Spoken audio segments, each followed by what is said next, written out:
Good morning, and a good morning it is. Monday, January the 9th, 2012. This is Julia, and it's time for the Community Table Talk program on WCRX-LP, Columbus, Ohio, 102.1 FM on your radio dial, the broadcast radio service of the Bexley Public Radio Foundation. You may visit our website at www.wcrxlp.com.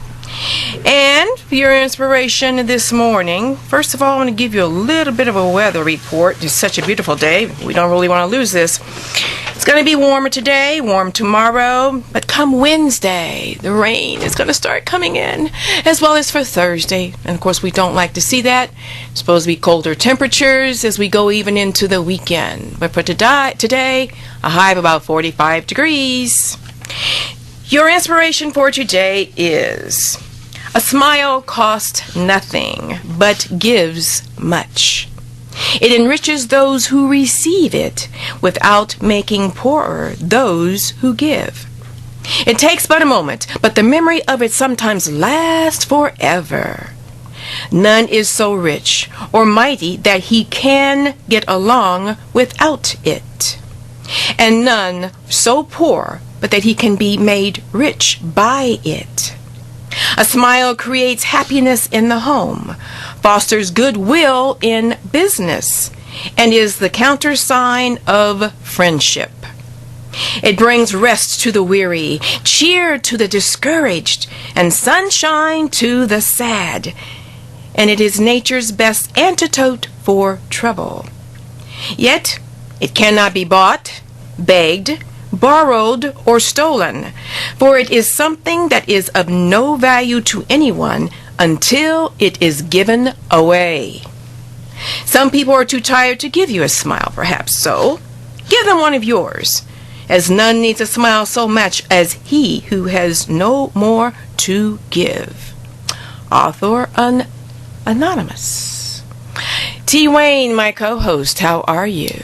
Julia, I am just great today. You are on fire, aren't you? Simply marvelous. Marvelous. I guess so. I'm listening to this. I'm sitting here watching you. I'm always amazed at how you do it. You do it well. Thank you. Well, anyway, as you know, the goal of our program is to educate aspiring broadcasters and speakers while delivering a dialogue around the community and local issue, or community and national issues. Anyway, I'm really excited about our guest today. Julia's been talking about this gentleman for a while. She's shared some information, but boy, this guy's resume is just awesome. I've actually met him somewhere here in town, and I'll figure out where. Probably saw him performing or something. But anyway, our guest today is Mr. Dwight Lenox, and I'm going to give you a little bit of background on Mr. Lenox. And like I said, just a little bit, because there's quite a bit here. Dwight Lenox, it says, growing up in New York, Dwight honed his talent in the church choir. He went on to study and perform musical styles as diverse as country and rock and roll. Dwight, I'm a country and western guy. A lot of people don't know that, and the ones that do, they laugh at me when they get in my car. I've got Kenny Rogers in there right now. Anyway, his gospel roots combined with such childhood influences as Nancy Wilson, Nat Cole, and Sarah Vaughan made jazz a natural showcase for his talents. And I'm sure a lot of you know this. Nancy Wilson is actually from Columbus, Ohio, and I actually grew up not too far from her neighborhood. And so did I. We graduated from West High School. That's right, over on the west side. So from blues to ballads to swing, Dwight shines. He's performed with Sammy Tucker and renowned organist Hank Marr. He's been showcased alongside the likes of Freddie Hubbard, Bobby Humphries, Ramsey Lewis, and Herbie Mann. Yeah, I'm a Ramsey Lewis guy. I love that music. He also has been a featured vocalist with the 17-piece Columbus Jazz Orchestra. And with that, I'm going to go ahead and ask Mr. Lenox to go ahead and, with my co-host Julia, let them go ahead and get started here. Thank you, Dwight, very much for considering to come in on our show. I really greatly appreciate it. Thank you. It's my pleasure. Go ahead. get started with how you started, where you went to, at what age you really got into this from the church choir and so forth.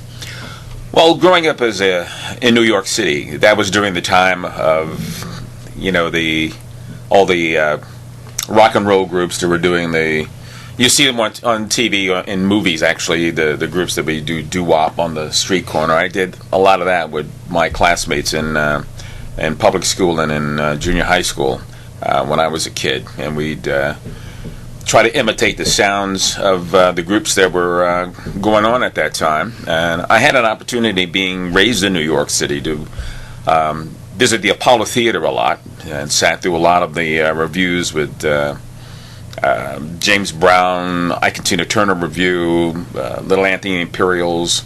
Went to the same junior high school, which is Stitt Junior High School, and got there the year after he left. Was Frankie Lyman. Was a student at Stitt Junior High School, and his brother Louis Lyman.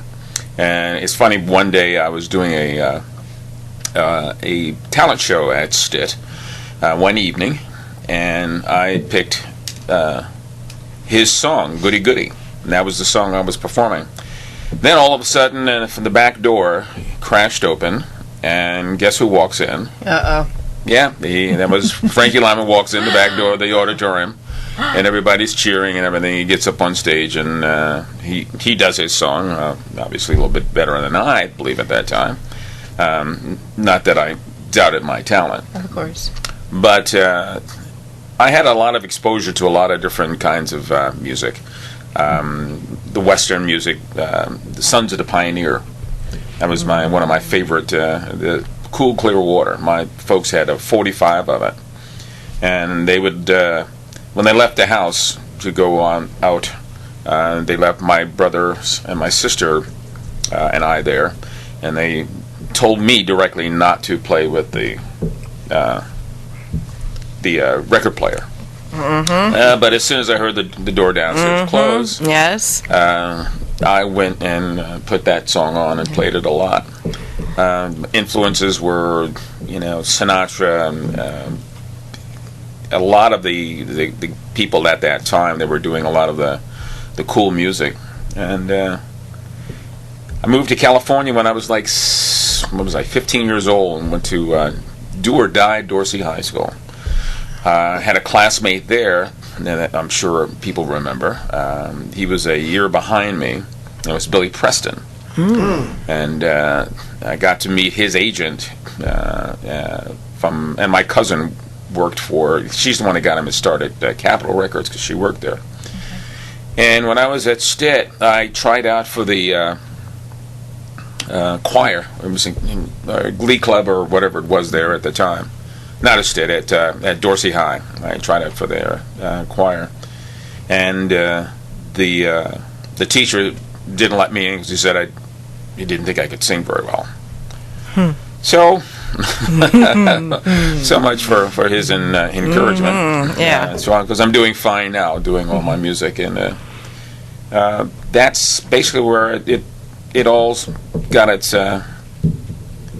genesis was from that, wanting to get in front of people and perform. I'm shy until I get on stage, and then the stage is mine, and it's another personality that comes out.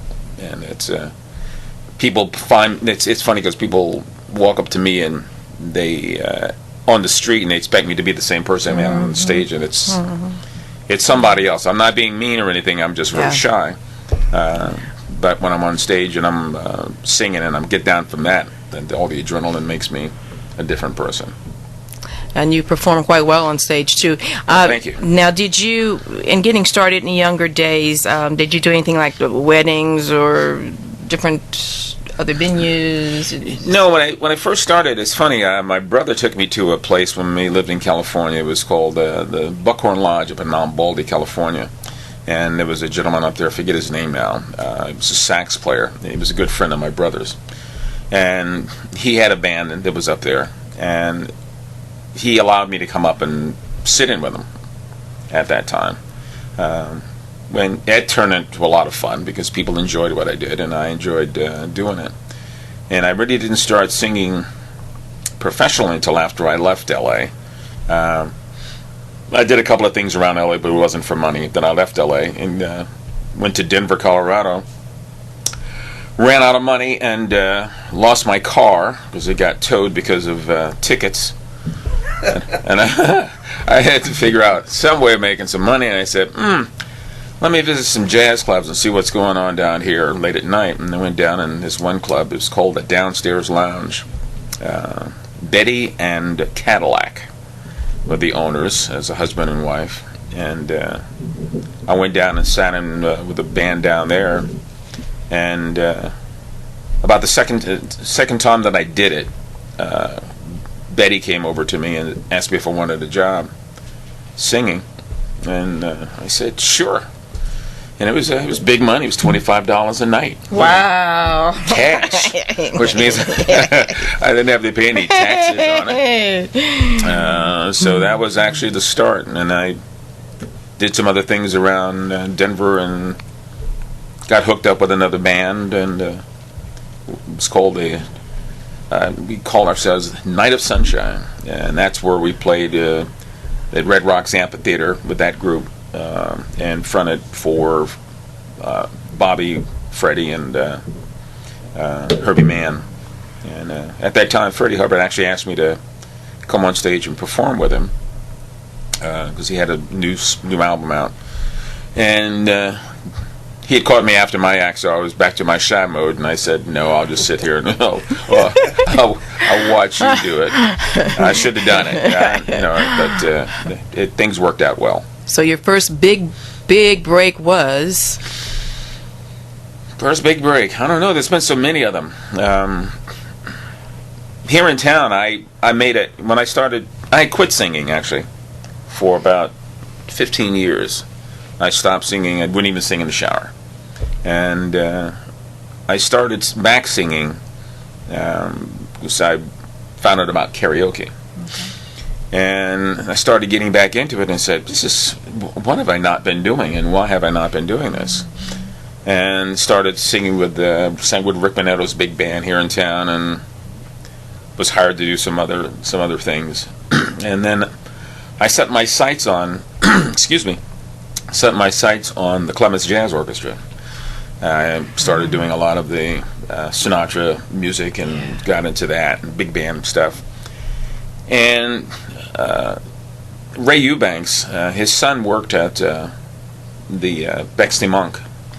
Nice restaurant. Yeah, and he kept trying to get his dad to come hear me and listen to I give him my tapes, and he'd take them to his dad and make his dad play them.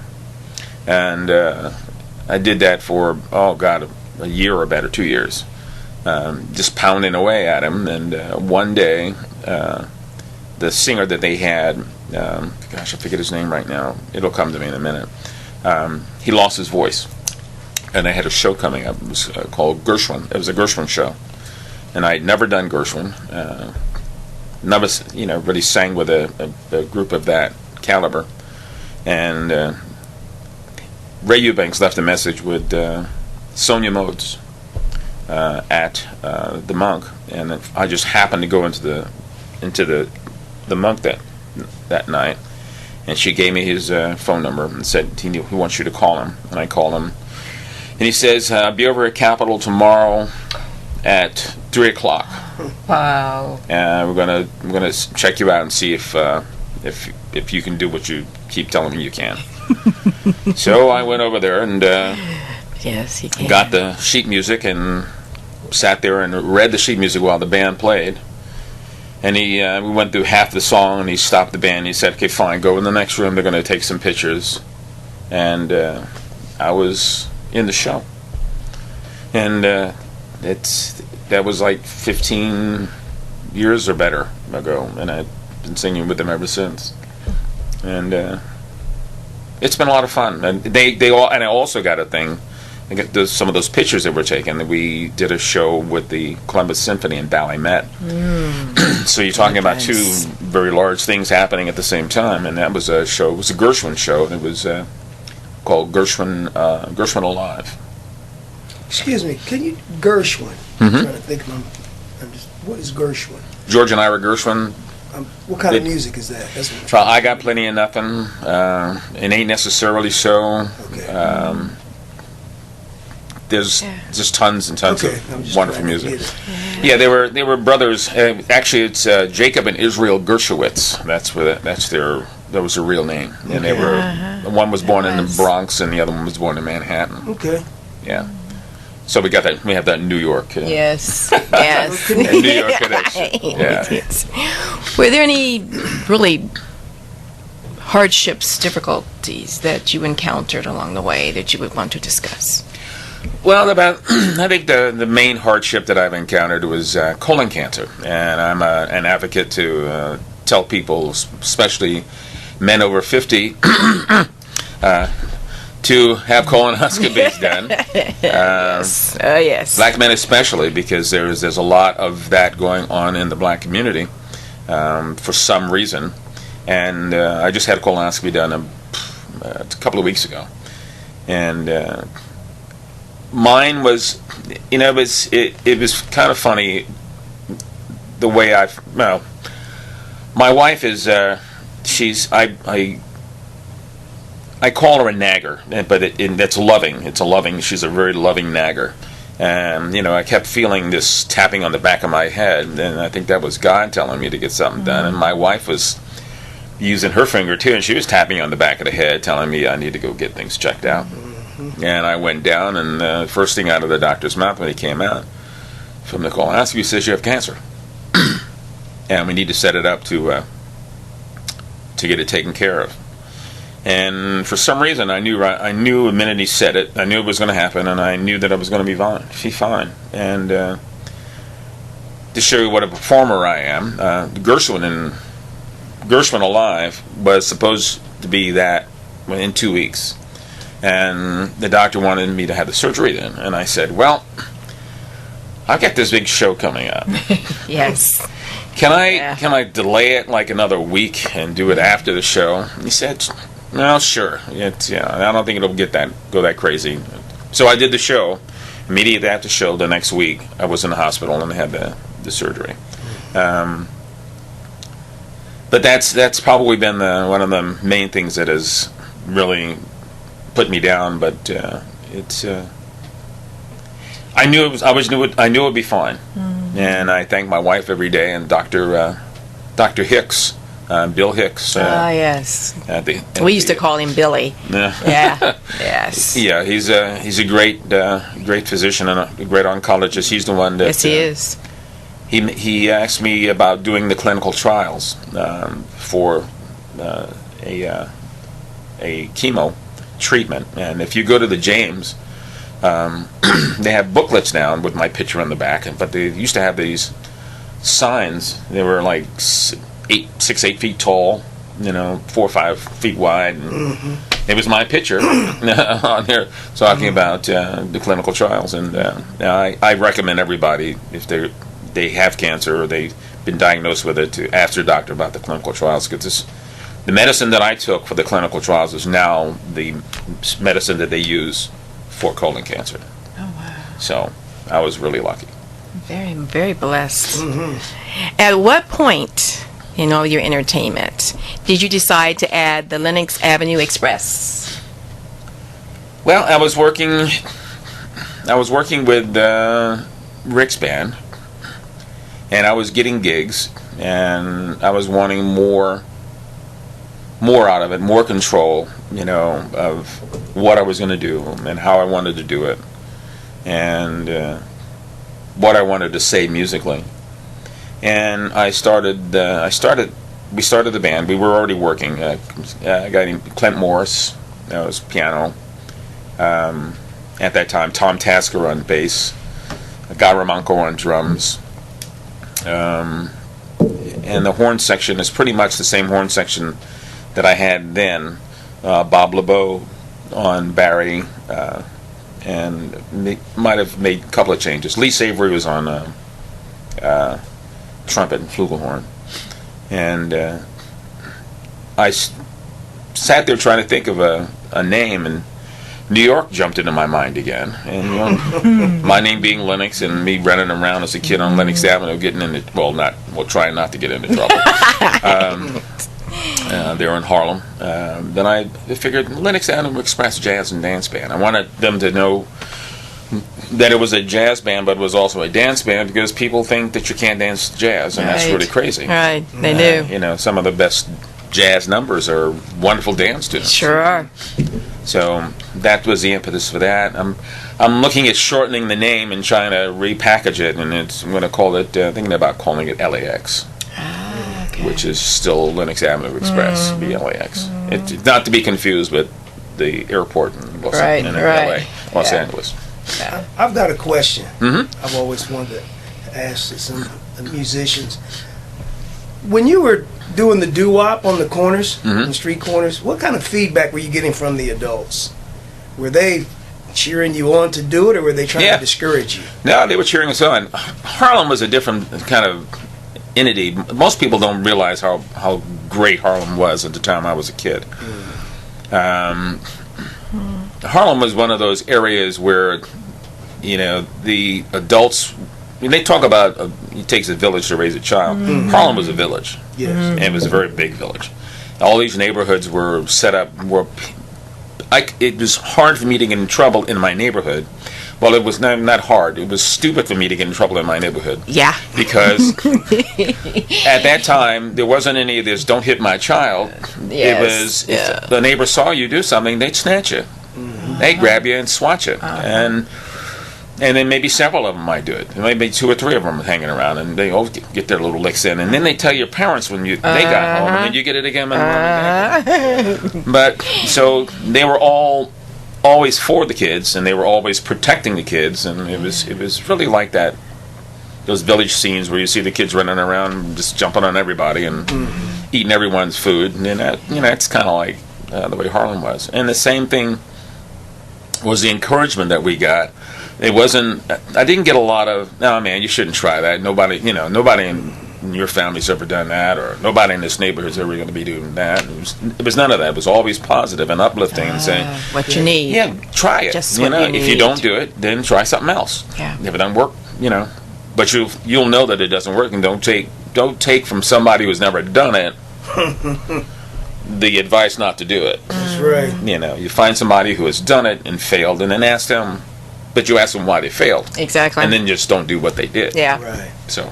Yeah. The reason why I asked you that question is you got a lot of young people that want to be rappers, and to me, this is their doo-wop. When I watch them, what they're doing. Now, I don't like the filthy language and things. Yeah, I don't but listen as far as them doing what they're doing now, to me, it's the same thing that I saw when I was growing up. We had a lot of bands in our neighborhood. Bands were the thing, and I guess on the hilltop we must have had at least 6 or 7, and they'd go to talent shows and things. And I know some of the parents really weren't. There were some parents that were for it, but I know people are, oh, don't do that. You can't make any money, and like you said, you're not gonna be good at that. And I remember hearing some of those things, but I hear more of that now with our young people and what they're doing, which I think is unfair because I just think this is their thing. It could have been the same thing. It could have been came along when you were in Harlem. Yeah, I had my parents. My mom always, she was one of those kind of parents that her son could do no wrong, or her daughter, and everything they did was great. And she was always holding me up to levels where I didn't think I was at. So I always got that from her. I got it from my aunts. I got it from my uncles. I got it from my cousins. And, we all try to help each other. So I always had that really positive, you can do it. And get out and try it. It's like riding a bike. If we didn't try and succeed, and then try and succeed and not succeed, whatever, we didn't keep trying, we wouldn't be walking, because the first time we got up and tried to walk as kids, we always fell down. Now, if the parents told you to sit on the floor, stay there, because you're never going to be able to walk, we'd all be crawling around on our hands and knees. That's true. So you can't, Very you can't true. go through life worried about failing. Failing is where you learn what you're learning. Right. Most public schools are down on failure. But that's not right. That's how you find out what you know and what you don't know. And then you use those failures to make changes in what you do to make things happen the right way. Yeah. You know, one of my favorite quotes is Thomas Edison. They were asking him, about, he said he failed. Said, you failed 10,000 times. He said, no, I found 10,000 ways it didn't work. Exactly. Just same thing what you're saying. Yeah. Exactly. Yeah, Yes, exactly. that's one of the things when we work with the young people, we really encourage them to we even say you have permission to make mistakes. You're going to make them anyway, so you might as well give them permission. Yeah, just don't get a PhD in it. Yeah, don't That's get a right. PhD. There you go. That's right. There you go. That's right. Yeah, there's another Henry Ford. Somebody asked him, if they took all your money from you today, and you didn't have these billions of dollars that you have right now, what would happen? He said, because I already know how to make it, I'd make it back. Mm-hmm. So it's you can't worry about stuff like that. You just got to keep punching until you break through. And one other one that I like, I'll share with you. Then I'll shut up. You got me fired up today. But It might be but, the orange. I don't know. It might be. But Booker is not Booker T. Washington. George Washington Carver. He said, if you love something enough, it'll start revealing the secrets to you. And what I get out of that is the more you mess with it and learn, the more you mess with it, and as you make the mistakes, things start coming out. Well, everybody makes those mistakes. Yeah, you have to, in order to learn how to do something, you just have to do it. Sure. And that's what I tell young people when they ask me, how do you do stuff as far as music's concerned? How do you make it in the business? I said, by doing it. I have a couple questions for you. Someone called in. Is Columbus a good location for you to get engagements? Or do you get more engagements outside the surrounding area of Columbus? Well, sure. It is a great place to get, depending on what they're talking about engagements. If they're talking about clubs, yeah, there's a lot of clubs out that have music, but I'm really focusing on some other things. I'm going to be doing a Christmas show next year with the Central Ohio Symphony, and that's up in Delaware, which is what. Depending, how I drive is maybe 20 minutes away. Just ask my wife. And but I'm doing a wedding this year. It's going to be in Cleveland, and we're going to be doing a show for the University of Cincinnati. And we did a show for University of Indiana University, and we're going to be going back there next year. West Virginia Jazz Series asked us to come down there and perform. So it's Wonderful. yeah, it's all over the place, and it's just a matter of making phone calls. Getting people to say no to you enough times, and they'll finally say yes on the phone, and just don't go for it. So as far as West Virginia, the Jazz Series, what towns does that go through? That's Charleston, West Virginia. Charleston? Oh, Yeah. okay. Okay, I just handed a note here. Someone else called in. I want to know if we can play one of his songs, and we will do that if Kurt will put that on. Oh, wonderful. And we are winding down to part of the end of the program, and I don't have a did you know this morning, but first of all, I want to say thanks very, very much to Dwight. I've known my him, pleasure. Thank I've known you. him for a while, and Definitely. I really appreciate him coming here today. If people want to find out where we're at and what we're doing, also, if you'd like to tell them, Sure. they can log onto my website. It's really easy. It's just Google Dwight Lenox. Even if you spell Lennox wrong, it'll come up because people have spelled it wrong so many times that it's actually on the internet. But it's Lenox, just like the Lennox China. Oh. And my schedule's like right on the front page. Very good. And I have one. Ron Johnson called Oh, in with okay. and wants to ask a question on air. Oh, very good. Have a Just a second. okay. We have Ron Johnson has called in and wants to ask a question on air. So we are getting set up for that at this moment. Ron, Yes. go ahead. Morning, Ron. Good morning. How are you? Good. Go right ahead. Good. I heard Mr. Lennox mention things like Nancy Wilson and others. And the caller that called in about the places here in Columbus, what I think they were asking is, do you have an opinion of the number of places that are here in Columbus to support the kind kind of music that you do, whether it's jazz, band, orchestra type of things where people can go dance. Like, let's see, Valleydale Ballroom, the Aladdin Shrine Center, because in the days of Nancy Wilson, if you went up and down Mount Vernon, kind of like Little Harlem, if you will, there were lots of places that people went to see artists, and they could dance and that sort of thing. But do you think it's dried up at this point in Columbus? Because you mentioned private gigs going out of the area, West Virginia, that sort of place, Cleveland, Cincinnati. But you've got like the jazz orchestra here, for example, and they're more or less out in the parks in the summer in their series, or over there at the place over there by campus there, the series that they have each summer. So, what's your take on that? What are we doing to help that music come back again? And I'm saying that in terms of my dad, who used to hang out over there in the Mount Vernon. You may be familiar, Long Street area, knew all the places there, and especially the Lincoln Theater. Yeah, there are a lot of places. He was a big follower because his cousin, or our cousin, is Nancy Wilson, and I'm usually in touch with her, Deborah Hall, manager, and that sort of thing. She doesn't come here to do those gigs anymore. She was last here, probably one of her last, at Ohio University. She was. So where in Columbus do we do these things?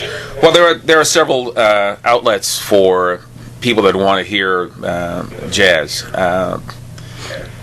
My trio and I perform at the Worthington Inn the first Friday of every month, and every Friday they have a different group, and it's predominantly a jazz group, jazz scene. That's what people go in there for.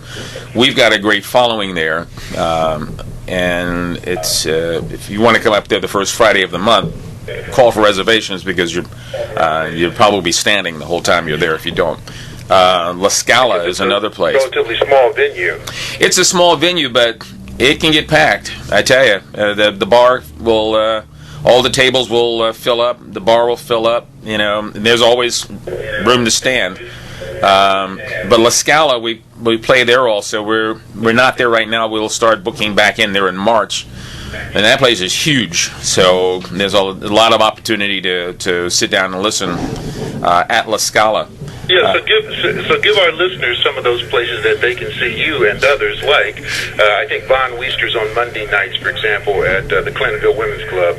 I think there's a group that's out there at the 94th Aero Squad. That's Rick Brunetto's big band. Even for you, I'd love to come see you. Tell me other places too, and we should get our listeners going out there.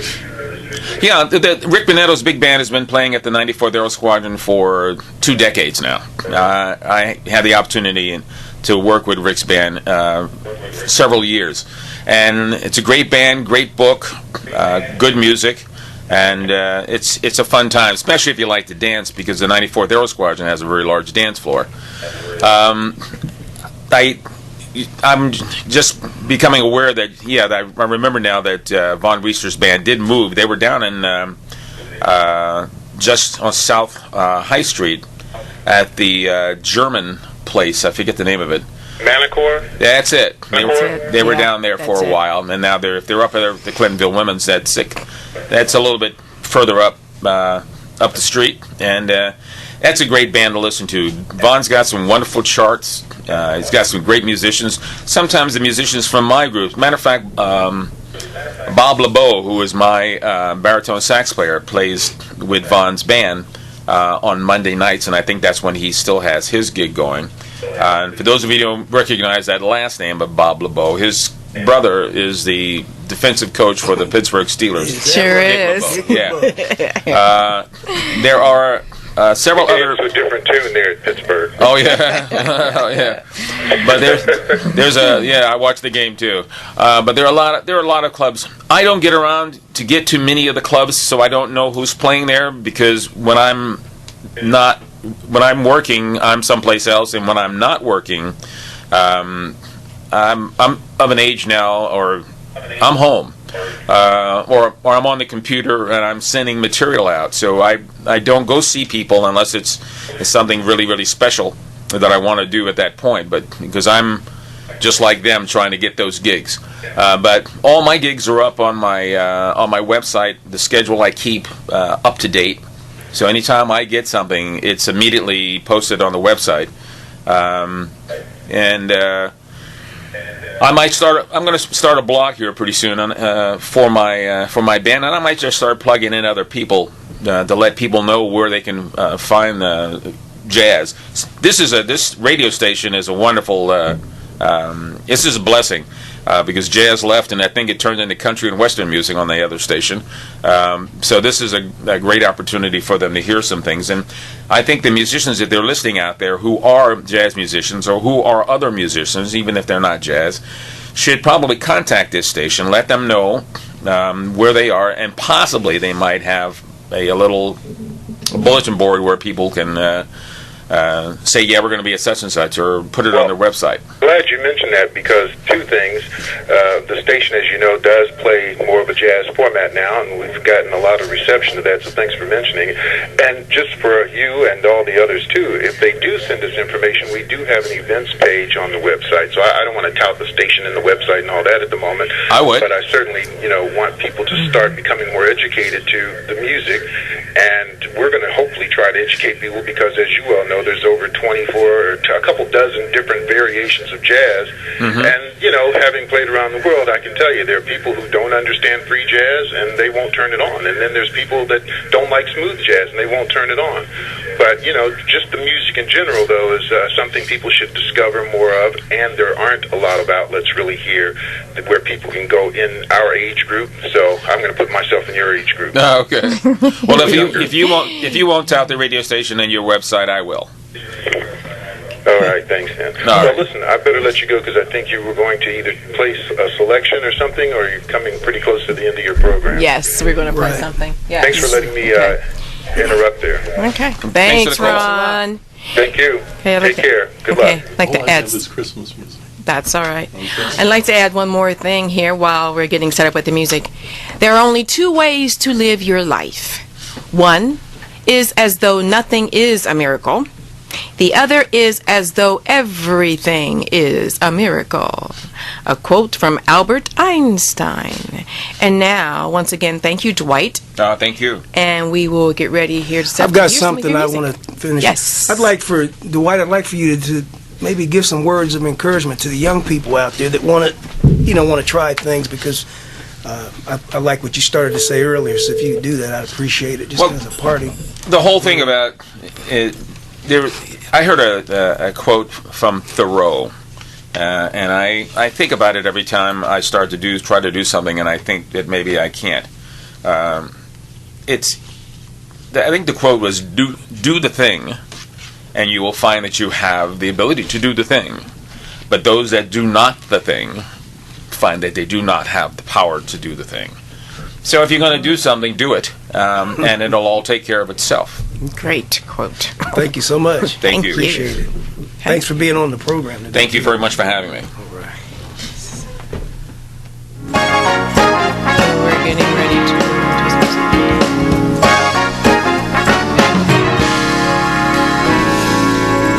Hang all the mistletoe, I'm gonna get to know you better. This Christmas, and as we trim the tree, how much fun it's going to be together. This Christmas, the fireside is blazing bright. We'll be caroling through the night, and this Christmas will be a very special Christmas for me.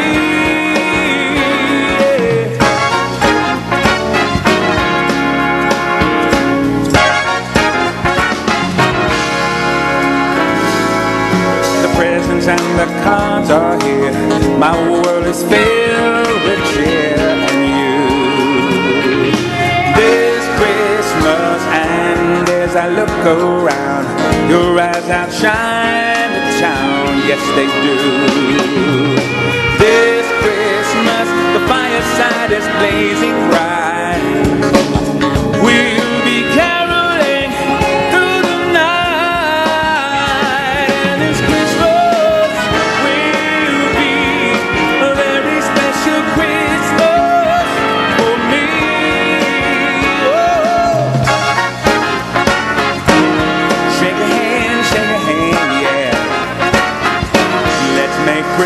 last forever.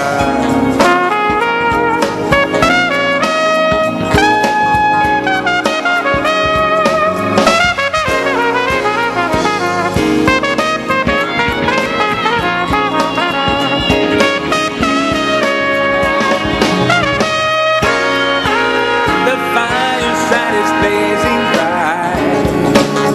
We'll be caroling through the night, and this Christmas will be a very special Christmas for me.